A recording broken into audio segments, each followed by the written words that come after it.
जैसे सागुन दाराम जो बाड़ाई गया तेहन दो हुयुक कना पर्सी जितकर महा और ना पर्सी जितकर दो 2003 मसिया डिसेंबर मास 22 तारीख हुई लेना नवा कथा जो बाड़ाई गया और पर्सी जितकरिए जीत बंगा सालखान मुर्मू तकिन और सारी कथा तेहन किछि होर नवा जीत बंगा को मेताकिन हो और कलिसवा सारी के नवा कमी तो 22 हो जा अड़ी कष्ट और नवा माला तीन हो लड़ाई लिया को ओना मा जो थोड़ा कथा अलीन ठौका बनोनी मेनखान संविधान रे नुकिना जहाँ गोड़ोते अब पर्सी 8 शेड्यूल को हताव सारी किया बा मिट्टी स्वीकृति को मना तबे नवार तो सालखान मुर्मू तकिना अड़ी मारा गोड़ो मेना दाड़े मेना और अड़ी मारांगिन कमी किया तो ओना खातिर के पाले अड़ी गान होड़ अकिन दो पर्सी जितकरिए सालखान मुर्मू तक मेताकिना तबे तेहन जहाँ नवा पर्सी जितकर मा पालन हुईना तो नोड़े निनंग कथाñ मेना नोड़े जहाँ तिनंग होड़ को हेज जावरा लेना नुको नेलते मने रे नोंकाना भावी हेजना जे सारी के अब तीना पन दुलड़ा कना अब चिकी तीना बन गरजा कना ओना तेगे जास्ती झल तो पलिन मेना जो थोड़ा अक्तो बनोनी ओंडे जहाँ बाड़ायना और गरज बनोनी ओना तेगे मेना ओलो पढ़ा रेम लजाव खान बहर रेम बजाव जम न्यू रेम लजाव खान लाज रेम बजा और आमा जाति धर्म दरे बाम जतन खान हापेन दिन रे नौकान जगह रेम बजा आदम मेना लई तुहिं लाजा बनी लई तुहिं बजा तबे अड़ी जस्ती दो बनी मेना तबे ओंडे जहाँ हुपटेगे को मेता लिया सर कटी चलुम बार पद जाति धर्म और ऑल चिकी दी कते मेन्योक बिन जेहरू तेहन अब पर्सी जितकर महाबन पावनिया तबे अबिन बार पद मेन बिन आदो हुपटेगे जखन को मेन किया तो आदो बापे पद मेन दोलिन मेन किया किंतु जहाँ सेरेंज नवा वीडियो मिटेज अलिन ठन सेटर कना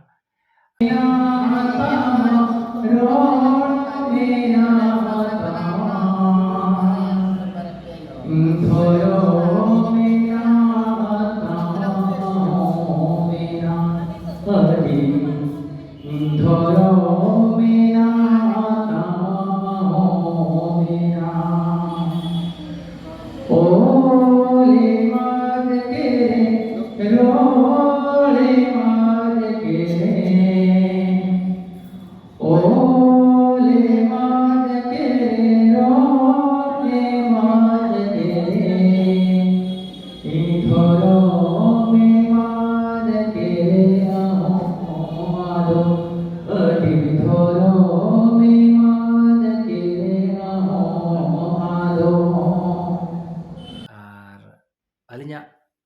जहाँ ओंडेलिन स्पीच लिया ओना मा वीडियो में बनो अने अलिन ठेन तो ओना खातिर के ओंडे किछु कथा जहाँ को लिन मेन किया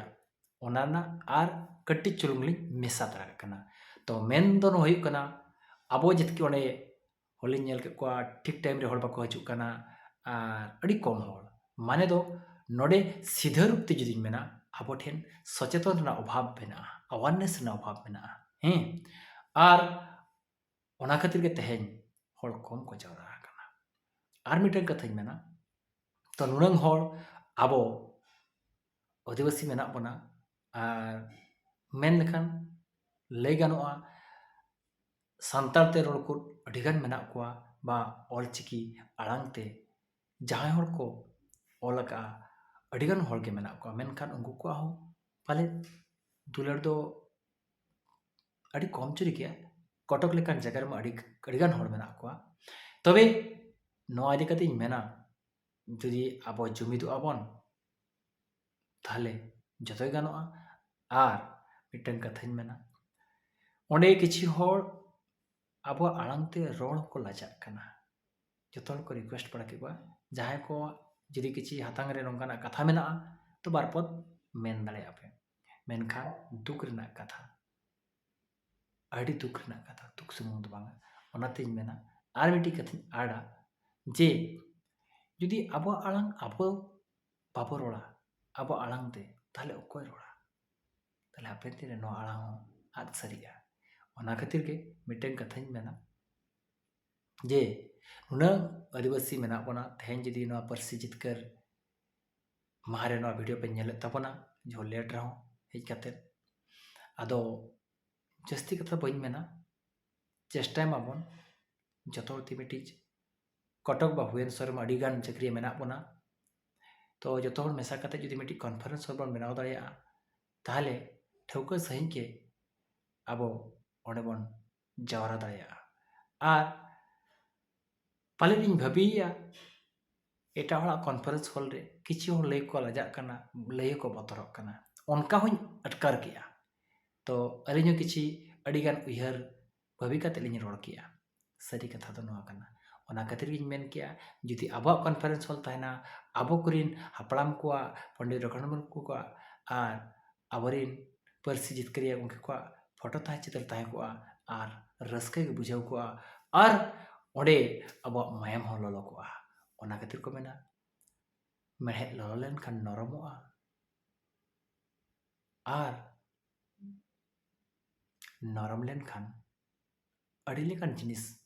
मेहत रेना बेनाव गानोआ उनका गे ज्ञान सेलेन खान अबो अबो जाति धर्म लागन कमी दाड़िया मेन खान दुख रेना कथा अब ज्ञान सेन कते जाति धर्म लागन बांग कमी कते जाति धर्म दो बन हिड़िया आर अबो आड़ांग दो बन हिड़िया ओनातिन मेना हिड़िन कि आम जुदी आमा आड़ांग आम दो तिस रहो बाम माड़ांग चेदा आमा उपरुम गे तो बनो सिम सुक्री सेता पुसी लकाम कोच आतो ओना तेगे जुदी उपरुम बनो सिम सुक्री सेता लकाम कोच आतो तो ओना तेगे आबो पंडित रघुनाथ मुर्मू तिबिन आबो लगा ऑल चिकी एरेना जहा ऑल टोलिया किन बा ऑल चिकी जाकिन उचन टोलिया जाहु सरकार मुर्मू तिकिन 2003 मसीहा डिसेम्बर मास 22 तारीख किन 8 शेड्यूल किन हाता हो चले को ओंड अठी सगुन दिन कना ओना सगुन दिन उया दला का तेहन नोआ परस जितकर मावन पावनिया मेनखान कट्टी चुलुम जतल बन उयहर मा जे जते जहा कमी ताहेरो जते जहा बेस्तर बन ताहेरो मिद दिन बन जावरा मा चिदा से अड़ी कष्ट दे नोल ᱧᱟᱢ kana आर जदि नौका बन हिड़िन सरिया नोरना मना बता हो बेबे कमी दिया आर तेहन जाला कलिन नेल किया अड़ी तुक के बुझा kana फिर भी लिन मेनिया आर जदि आपे नो आयवाड़ाम ऑलचिकी यूट्यूब चैनल पे जुड़े रे पे ताहर kana और खूब पे शेयर या इना तो गारंटी कतिन मेना नो आयवाड़ाम ऑलचिकी जुदी पे जियर के तबना जहा के नोड़ खन अर्चा हुयु प्रत्येक बछर इन नो कटक रे जहा रेगे मिटंग परसी जितकर महालगा ऑर्गेनाइज तो करा होचो हुआ आर ओंडे आबोआ चिकी इदी कते गालोच हुआ आर जुदी गड़ो सपोर्ट आपे को तहन कना जुदी नोंकना कॉन्फ्रेंस हॉल पे ना लगन मा बारिया साथ लिन आलोचना लेआ तेहेन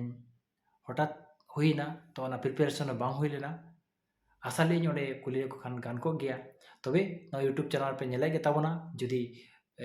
कॉन्फ्रेंस हॉल पे ना जतो मेसा कते ताले आबो को ते ऑल को आर जतो बन नेला तिनांग रस्का बुझा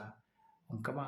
नेता मंत्री को मेना कता बन गया अड़ी माराम माराम को तो आको चेक को भाबिया चेक कर मेन दले को माराम माराम हो ले को उनको मेन हो बांग उचित करना मेनखान जुदी जहां को बन चिन्हाव का वीडियो बन शेयर को मा और जोते मेसा करते जुदी कटक और भुवनेश्वर रे हें अड़ीगान अब सारी कथा लई लेखान ओडिशा राजगढ़ में भुवनेश्वर तबे राजगढ़ की बारीपदा करे जुदी कॉन्फ्रेंस हॉल कम से कम जुदी बन बेनाव हो दाड़ा को अड़ी गानोआ और बाखान अब मेसा करते जुदी बन बेनाव किया ताहले हो गानो गया चेदा से तेहें किछु होड़ ओना इदी कते लई को लजाक कना और सारी कथा किछि बतर को बुझाइया पाले चले मेन गटका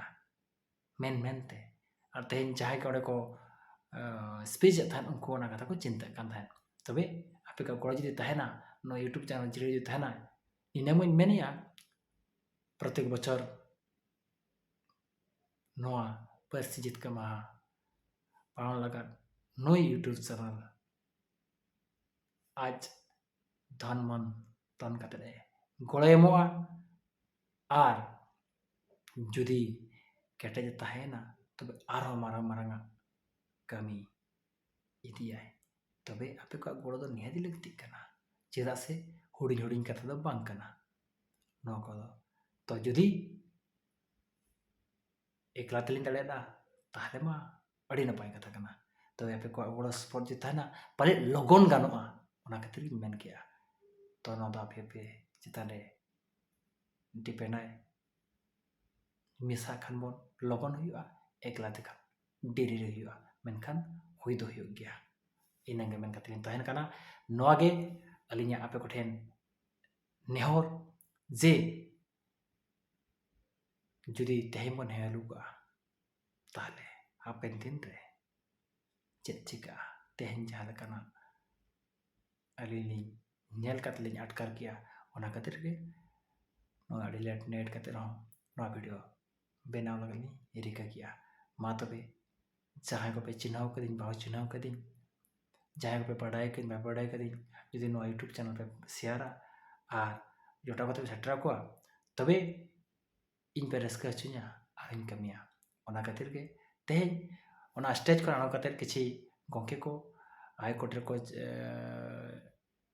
चाकरी का और किसी पुलिस को मेना को और उनका के एडा एडा ठाव रे तो उनको गोंके को जहु अलिnya स्पीच जमते कुसीना को और एनकरेज के लिnya को और उनको को बेन के बांगा सर बिना यूट्यूब चैनल अल्ले शेयरा चेदा से डाक्टर खाना दो रस्कत तो बांग चलवा ओना खातिर अवेयरनेस वीडियो तो रस्क सुमुंग दो बांगा ओना दो ज्ञान से लगल बनाव कना ओना खातिर शेयर हुआ और अंजम मुझे अंजम हुआ चेदा से डाक्टर पट्टी जो दो रस्क दो बांग बुझा मेनखान रुवा दो बेसो गया रान दो हेडम दो बुझा मेनखान रुवा दो बेसो गया मेनखान ओना भितिर रे हेडम आ तहन गया रे और हेरा आ तहन गया ओना खातिर के इसी मेना नितो दो नोका बन रोड़िया अक्तो जुदी हजु आपे को गोड़ सपोहत थाले नोआ चेगल हो रस्क रमज बन करा दाड़िया इनंग दो इन मेन इन और आपे को दुलर जी तहना मिदिन नोआ यूट्यूब चैनल रे नोकान रस्क हजुआ जहां की एटा यूट्यूब चैनल तो नोका रस्क बनोने चेदा नोआ यूट्यूब चैनल रे जागिन आरचाव नोआ अबवा परसी मांग लगाडिन खर्चया और नोआ दो नोआ यूट्यूब चैनल रे मेना जहां दिसो नेल दड़ा पे और तेहरी एड बलिन रोड़का जहालिन मेनका सरीलिन मेनका जुदी आपे गोड़ सपोर्ट तहन कना ताहले नोआ रना कमी हरा हजुकान परसी जितकर महा दो बांगा आपे तिनंग लगन पे गोड़या उनग गे अलिन ठाव के ठाव चलना कते ना परसी मांग लगा बाबा चिकी मांग लगा लिन प्रोग्राम इनके तो माचेत मेना लिnya तो अलिन चेष्टाया अब ऑल चिकी लगा हो ज्ञान से लगा कुरुमुटु लिन तो आपे को गोड़ सपोर्ट दियो तहना ताहले अड़ी लगन हुयो कना मेनते विश्वास बन दो मा तो नंगे तेहिन दो और बाकी कथा पर बन गरमावा जोहार के।